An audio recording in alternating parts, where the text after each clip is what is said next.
नमस्कार, मैं देवदत्त शर्मा। आज हम 10th साइंस में चैप्टर नंबर 1 रासायनिक अभिक्रिया एवं समीकरण का अध्ययन करेंगे। कल की क्लास में हमने बताया था रासायनिक समीकरण लिखना, और आज हम चर्चा करेंगे रासायनिक अभिक्रियाओं के प्रकार पर। किस पर चर्चा करेंगे? रासायनिक अभिक्रियाओं के प्रकार पर। तो आज का टॉपिक है हमारा रासायनिक अभिक्रियाओं के प्रकार। रासायनिक अभिक्रियाएं कई प्रकार की होती हैं। रासायनिक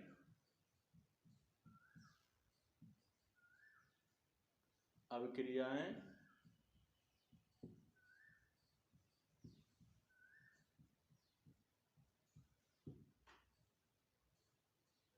कई प्रकार की होती हैं।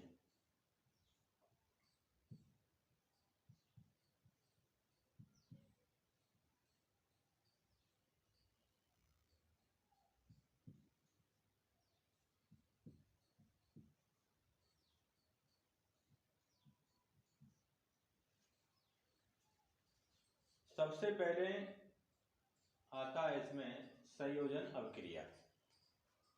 संयोजन अभिक्रिया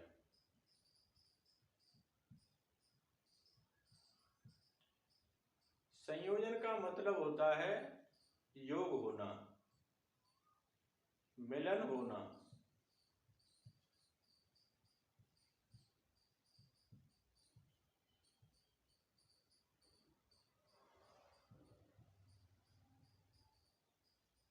अब जैसे एक हमारा अभिकारक A है और एक अभिकारक B है, और ये क्रिया करने के पश्चात A B उत्पाद बना देते हैं। इसे बोलते हैं हम संयोजन अभिक्रिया। क्या कहते हैं? संयोजन अभिक्रिया। तो समझें इसकी परिभाषा। ऐसी अभिक्रिया जिसमें ऐसी अभिक्रिया जिसमें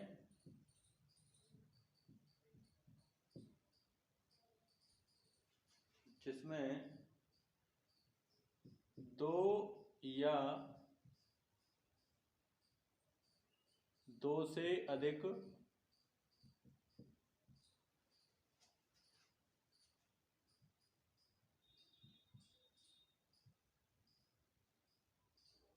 अभिकारक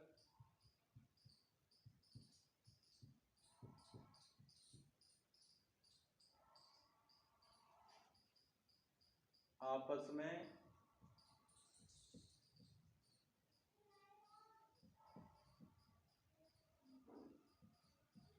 संयोग करके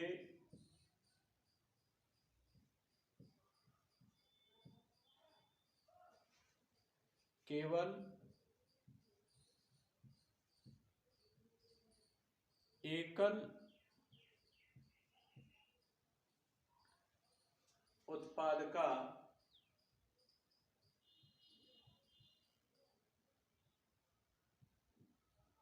निर्माण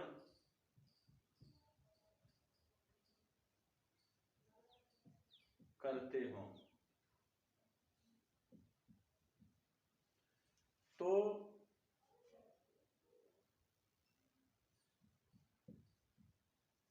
वह अभिक्रिया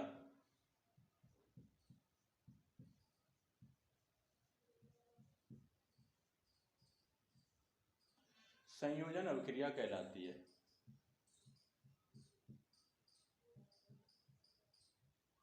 संयोजन अभिक्रिया कहलाती है।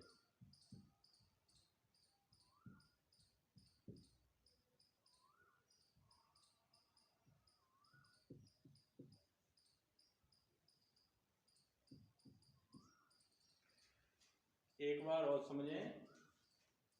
ऐसी अवक्रिया जिसमें दो या दो से अधिक अवकारक आपस में संयोग करके केवल एकल उत्पाद का निर्माण करते हों तो वह अवक्रिया संयोजन अवक्रिया कहलाती है।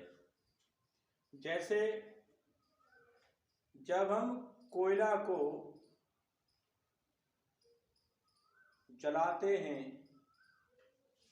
तो हमें कार्बन डाइऑक्साइड गैस प्राप्त होती है, तो ये अवक्रिया हमारी क्या कहलाएगी? संयोजन अवक्रिया कहलाएगी। इसमें कार्बन और ऑक्सीजन संयोग करके क्या बना रहे हैं? CO2 बना रहे हैं। जैसे एक अन्य दूसरा उदाहरण है, जैसे हाइड्रोजन प्लस O2, तो आपस में ये योग करके क्या बना रहे हैं? H2O, पानी, जल। तो ये दो अणु जल के बनेंगे, तो यहाँ हाइड्रोजन में भी 2 से गुणा करना होगा। तो इस प्रकार की अवक्रिया हमारी क्या कहलाती है? संयोजन अवक्रिया कहलाती है।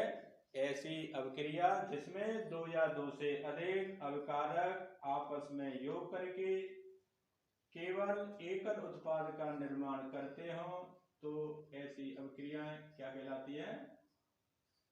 संयोजन अवक्रिया। तो स्क्रीनशॉट लें। देखिए अब नंबर 2 पे आती है तो समझेंगे वियोजन अवक्रिया। वियोजन अवक्रिया का मतलब है टूटना या विघटित होना।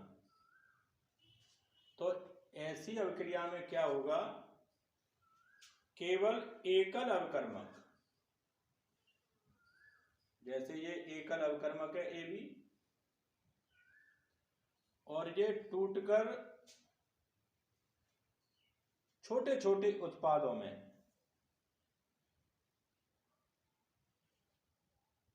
अर्थात छोटे छोटे उत्पाद बनाता है। यानी टूटकर क्या करेगा? ये छोटे छोटे उत्पादों में विघटित हो जाएगा। तो देखिए इसको कैसे डिफाइन करेंगे। ऐसी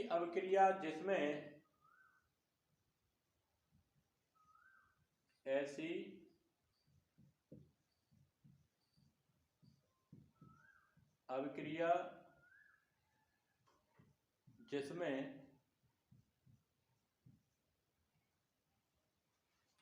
एकल अवकर्मक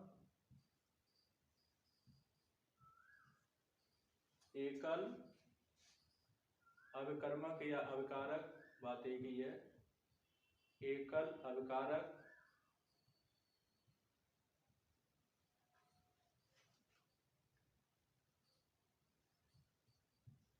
वियोजित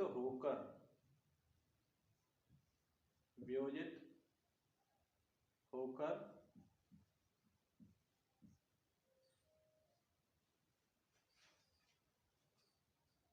छोटे छोटे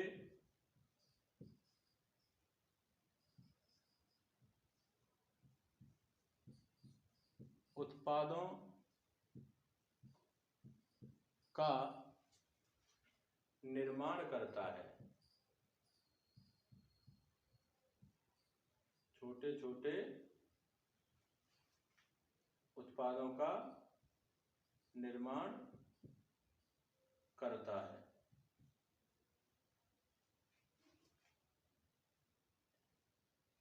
तो ऐसी अवक्रिया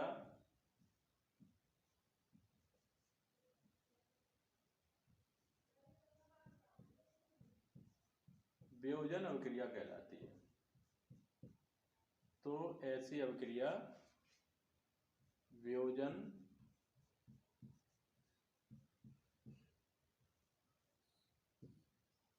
अवक्रिया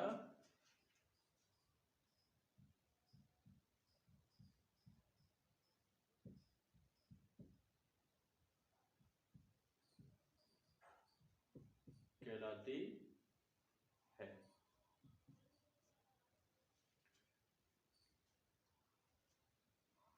जैसे इसका उदाहरण है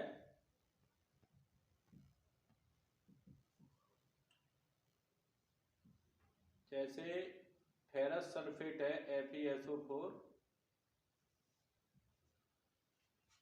तो ये देखिए फेरिक ऑक्साइड में टूटा और सल्फर डाइऑक्साइड बनाई प्लस सल्फर ट्राइऑक्साइड।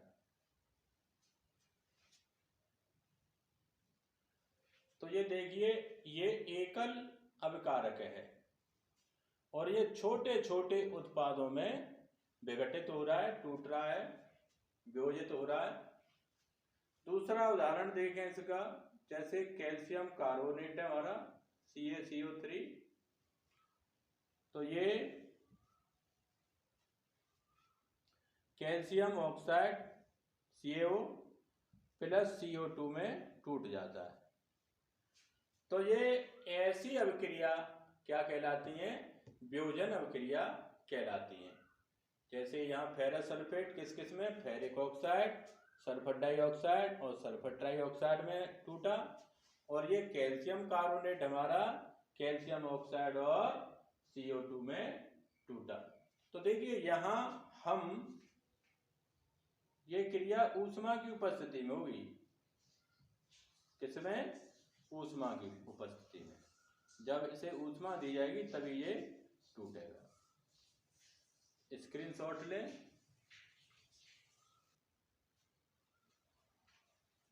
अब देखिए तीसरे नंबर की अभिक्रिया आती है अब देखिए तीसरे नंबर पर विस्थापन अभिक्रिया। विस्थापन अभिक्रिया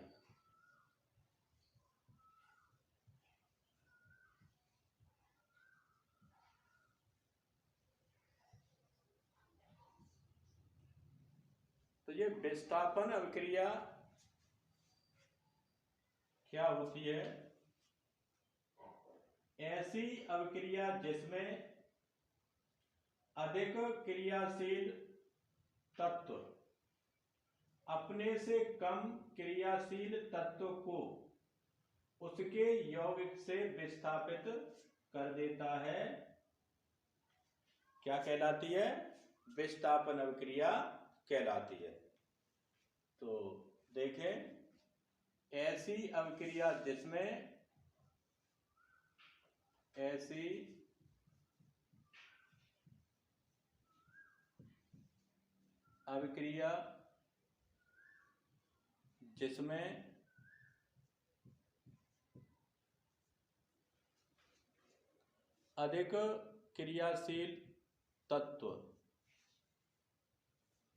अधिक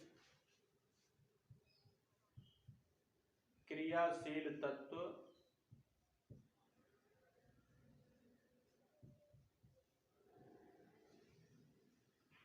अपने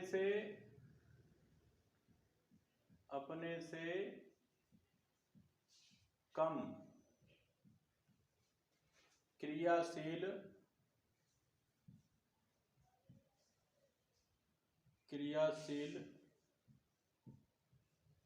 तत्व को उसके यौगिक से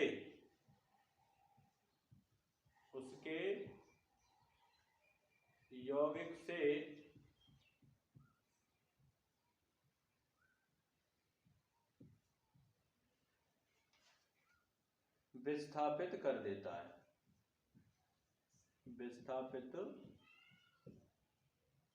विस्थापित का मतलब है हटाना। विस्थापित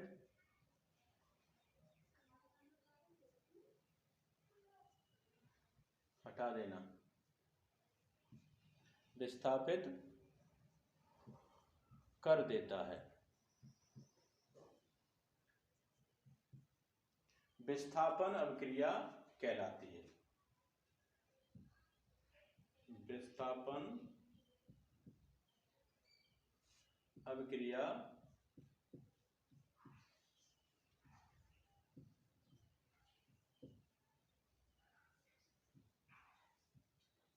कहलाती है।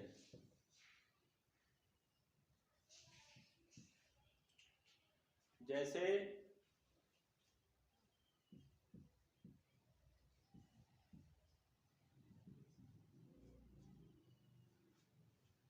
Fe प्लस CuSO4,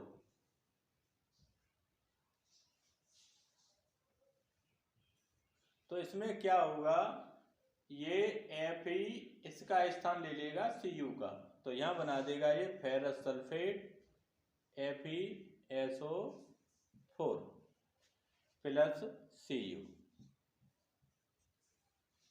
देखिए यदि कहीं भी इस तरह से लिखा आता है FeSO4 plus Cu that equal CuSO4 plus Fe, तो ये जो समीकरण है ये बिल्कुल रॉन्ग है। यानी ये Cu कभी भी Fe को नहीं हटा सकता, क्योंकि यहां Fe Cu से अधिक क्रियाशील है। तो यदि इस प्रकार की समीकरण आती है तो ये बिल्कुल क्या है, गलत है, रॉन्ग है। केवल जो Fe है यहाँ Cu से अधिक क्रियाशील है, तो Fe Cu का स्थान लेगा, न कि यहाँ Cu Fe का स्थान ले ले। बात समझ में आई? तो स्क्रीनशॉट लें, फिर अगली देखें अभिक्रिया। अब देखें इसमें नंबर 4 पे आती है द्विविस्थापन अभिक्रिया। द्विविस्थापन अभिक्रिया कौन सी आती है? द्विविस्थापन अभिक्रिया नंबर 4 पे आती है द्विविस्थापन अभिक्रिया।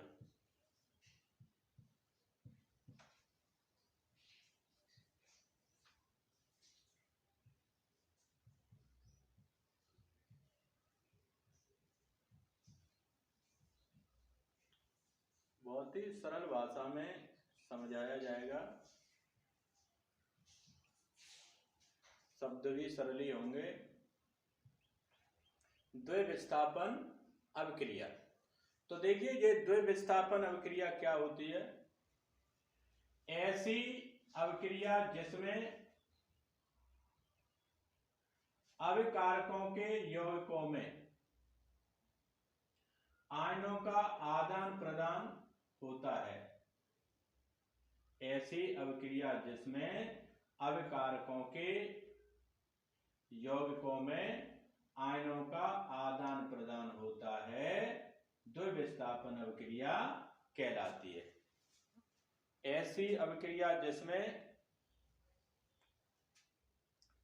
ऐसी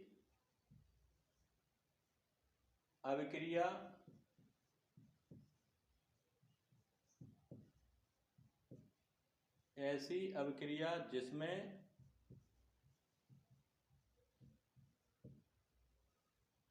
अभिकारकों के यौगिकों में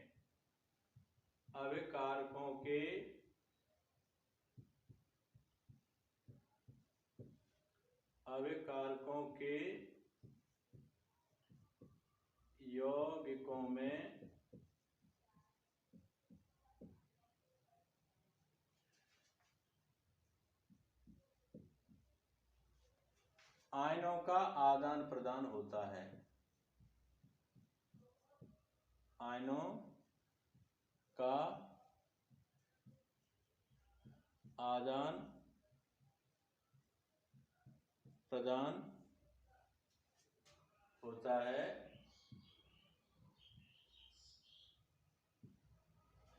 द्विविस्थापन अभिक्रिया कहलाती है। द्विविस्थापन अभिक्रिया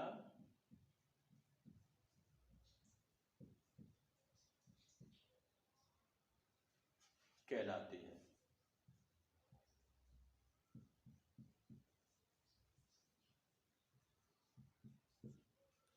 एक बार और समझें, ऐसी अभिक्रिया जिसमें अभिकारकों के यौगिकों में आयनों का आदान प्रदान होता है, द्विविस्थापन अभिक्रिया कहलाती है। जैसे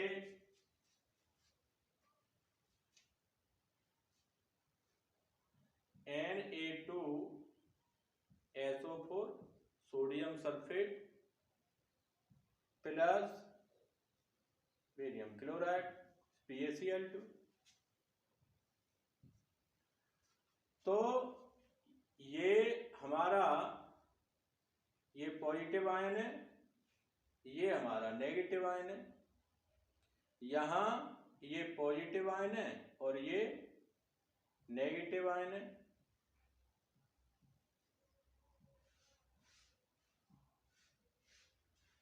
तो ये जो पॉजिटिव आयन है ये इसका स्थान लेगा और ये पॉजिटिव आयन यहां पर इसका स्थान लेगा, तो इसे बोलते हैं हम द्विविस्थापन अभिक्रिया। तो देखिए ये बन जाएगा NaCl प्लस BaSO4।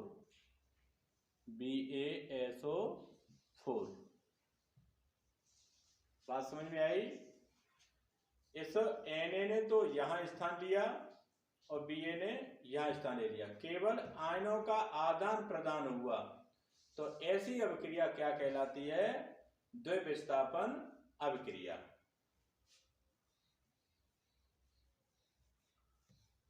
स्क्रीनशॉट लें।